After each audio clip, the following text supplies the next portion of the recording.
Yo lads, as you can see by the title, today's topic is going to be how to endure a tough year. So what I'm going to do in this video, I'm going to start by giving you 4 tips and then follow that up with a few Bible verses that I trust the Holy Spirit will bring to your remembrance. Tip number 1, accept that it's inevitable. I'm sure loads of you have been told a million times or more, or even simply heard it in the movies, that the world does not revolve around you. But one Christian cliche, which has been often misunderstood, is the idea that God promises that Christians will not have tough times, which is absolutely not the case, never the case. I mean, my first full year as a Christian, 2020, it wasn't just rough for me, I can imagine it was rough for all of us. Fear of losing a vulnerable loved one, restriction, isolation for a vast majority of the year, you name it.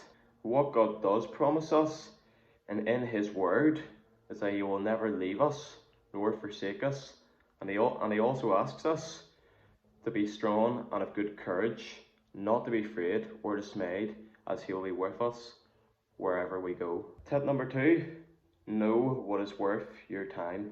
I have to admit, this is actually my ultimate heart behind making this video. One thing that I should have identified going into this year is that I have way too much on my plate. I had 2 jobs, one of which is I left in August, which I'll get back onto shortly. I was in college Wednesday to Friday studying food and hospitality, which the last month, just before the last month, I concluded I no longer wanted to be a chef. And going into this year, I was still sprinting as a hobby, which regrettably, I gave up going into February. The reason I regret giving up sprinting as a hobby is because I don't know why, I don't know how, but I find that exercise is a good way of releasing good and bad energy. And May was easily when it started to get really tough for me. Like I said, Wednesday to Friday, I was in college studying food and hospitality. Wednesday, you were just making notes essentially, and Thursday to Friday, you were cooking. One Thursday, the teacher that was on, you would get different teachers for each day. The teacher that was on for Thursday recognised that I was strong and, if anything, a machine when it comes to chopping vegetables. So she put me on Caesar salad. The following morning, I was put on lasagna and making it from scratch. Obviously that includes having an instruction manual for the quantity of the ingredients, flour and milk. And for those who don't know, I'm dyslexic. Sometimes when I'm reading along, the words can go everywhere. Sometimes they can even go everywhere. So the instruction manual said a kilogram of flour and 100 mils of milk, and I read it the other way around. And if anything, I emptied a full gallon of milk. But looking back in hindsight, if you think about it logically, flour gives the product thickness, and milk will obviously make it like liquid. However, in the end, I did rectify it, but while I was in the middle of cooking my lasagna, I heard one of my mates shout, "Yo Jacob, fair play on your vegetables yesterday." That was encouraging, but it did get to me, it did strike me to the heart that I was only strong in one category. Yes, even though I was a machine, like I said earlier, a machine in chopping vegetables, I get them all uniform and at a fast pace. That doesn't matter. With pastry and making everything from scratch, I'd be useless. Even in a restaurant, you'd be trusted to do it alone without a manual. And know me, I'd forget one bit of the jigsaw and mess it all up. And one thing that I have to admit myself, that was self-induced stress in my heart, and I was done with chefing and didn't want to tell anyone. And furthermore, 2 months earlier, I Me and the head chef of the restaurant that I worked into up until August, we agreed for me to sign me up as an apprentice chef going into September.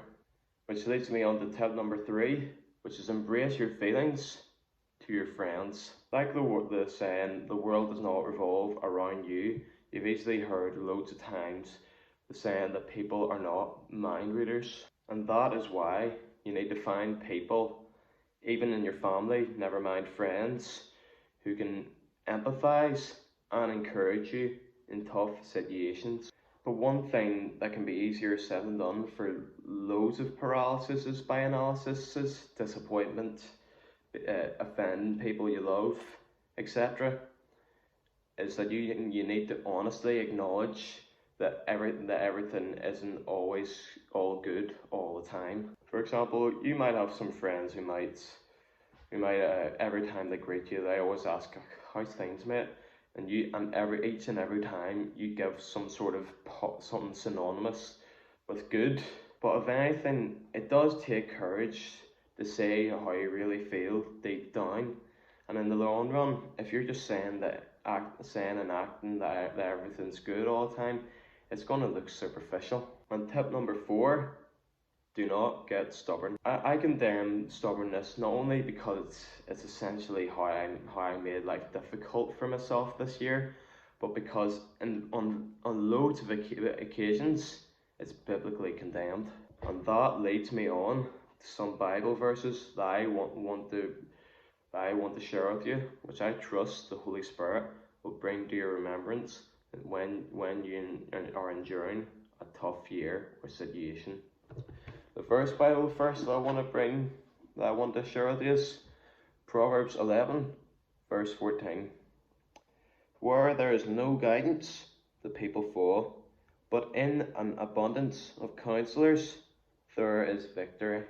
Listening to a lot of the things I've said in this video, you'd think I was a loner for the most part, which was definitely not the case. I just didn't want to tell people in fear of disappointing people, fear of disappointing my co-workers, including my head chef, fear of disappointing my family, fear of disappointing everyone. The next verses that I want to share with you, which is a famous one, Proverbs chapter 3, verse 5 to 6. Trust in the Lord with all your heart, and do not lean on your own understanding. Verse 6. In all your ways acknowledge him, and he will make your paths straight.